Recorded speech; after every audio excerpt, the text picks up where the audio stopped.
Hello, algebra students. Today we're covering 7.1a, multiply and divide rational expressions. Please write your name and date on your notes. You are learning objectives today, so what we're going to try to learn by the first half of this section, you'll determine the values for which a rational expression is undefined, and you'll be able to simplify rational expressions. A rational expression is an expression of the form p over q, where p and q are polynomials and q cannot equal 0. Basically what they're saying is that it's a fraction, and obviously you cannot divide by 0, so I'm going to put that over in my Cornell notes. Can't divide by 0. Some examples of rational expressions, you might have a fraction like 12 over 37. You could have something like negative 4x over 13y. You might have x squared minus 13 over y plus 2. You might have a trinomial like x squared plus 7x minus 1 over y. So those are rational expressions because they're written as a ratio with a fraction bar. So in this next example, it's saying determine the values for which a rational expression is undefined. Your steps to do that are setting the denominator equal to 0 and then solving that equation. Okay, so this section is about undefined expressions. And so the denominator in A is 3c. So 3c equals 0, c equals 0. And we'll pause the video and talk about B and C. A rational expression is considered simplified if there are no common factors in its numerator and denominator. So this next section is about simplifying expressions, and it's when there are no common factors in its numerator and denominator. So you can start canceling them out. Equivalent fractions property.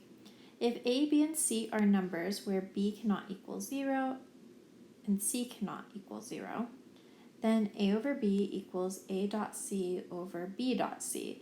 And the reason why b can't equal 0, can't divide by 0. And if c were 0, then you'd multiply it by b, and then it would be a 0 in the denominator again. So, how do you simplify a rational expression? This section is about simplifying.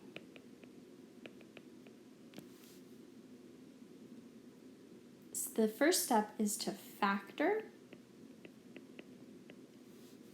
the numerator and denominator completely, and then simplify by dividing out common factors. All right, let's do A. We have, zoom in a little bit, 6. So factors of 6 that add up to 5 are going to be 3 and 2.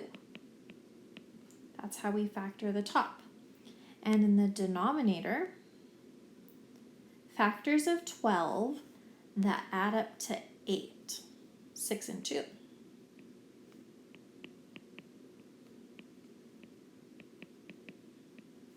And then you can see that we have x plus 2 in the numerator and x plus 2 in the denominator. So those cancel, leaving us with x plus 3 over x plus 6. Let's pause right now and take a moment to discuss b. These are the same. You're still simplifying, but I want you to remember that we have to use a GCF and we want to look for special cases such as a trinomial squared or a difference of squares.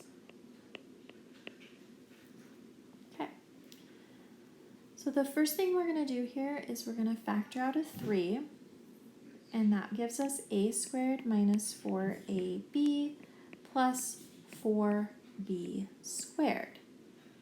That is a perfect square trinomial because I can square the first term and the second term.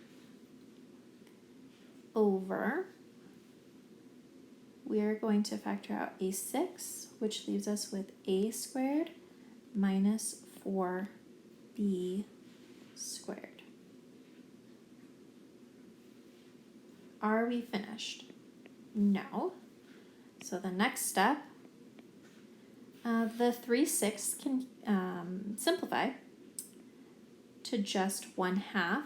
So I'll just put a 2 on the bottom. Now, for the top, I said it was a perfect square trinomial.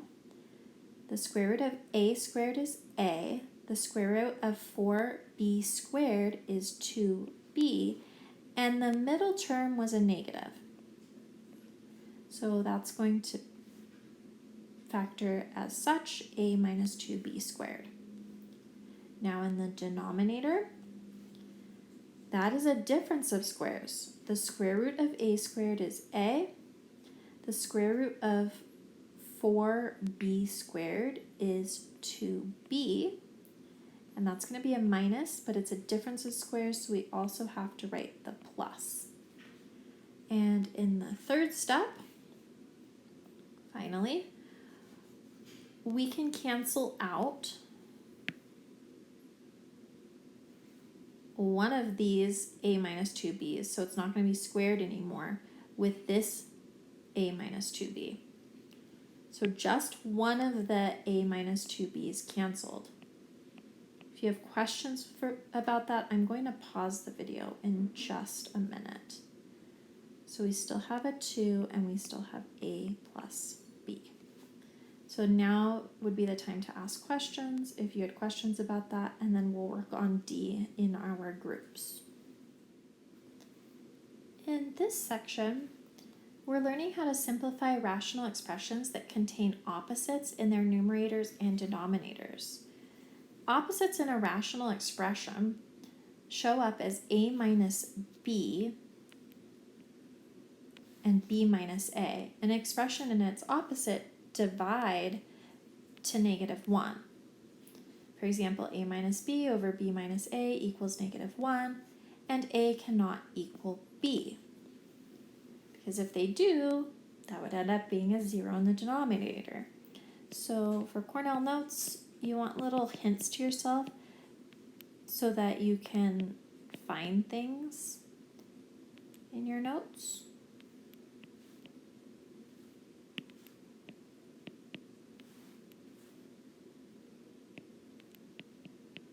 So I'm just going to write that there to help me find it and help me remember. Let's do A. The first thing that we want to do is factor. So that will become factors of -5 that add up to -4. Factors of -5 are 1 and 5. If I make the 5 negative, then we'll end up with a -4 when we distribute that. The denominator is a difference of squares. The square root of 25 is 5. The square root of x squared is x. So we're going to write it as minus x and x plus 5. Now it looks like we could simply cancel the x minus 5 and the 5 minus x, but not quite. So what we have to do is factor out a negative 1 to get its opposite. So in the next step, instead of, we'll write the x minus 5, and then we'll write the 5 minus x. Instead, we'll write it as negative 1, and then it would be x minus 5. Okay, and then I'll just put the other stuff, x plus 1 and x plus 5. So what can cancel now are these x minus 5s. And we were able to get that opposite by factoring out a negative 1. So our answer ends up becoming x plus 1 over x plus 5, and that negative 1 makes it negative. All right, let's work. Let's write a summary first, and then we're going to work on B as a class or in your groups. So a summary. We haven't done this yet just because we haven't really had a lot of time and we're learning new routines. But when we do Cornell notes, it's always a good idea to go back and review your notes and then write a summary about what you learned. So when I scroll back, I can see that we learned about undefined rational expressions. That's when we set the denominator equal to 0. We learned about simplifying and factoring and then canceling common factors. We also looked at special cases and then again canceled out common factors. And then we learned about opposites. So in my summary, I'm going to write what we learned. So today we learned about undefined expressions,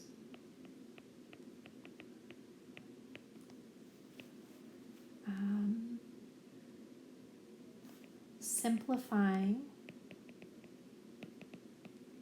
by factoring and canceling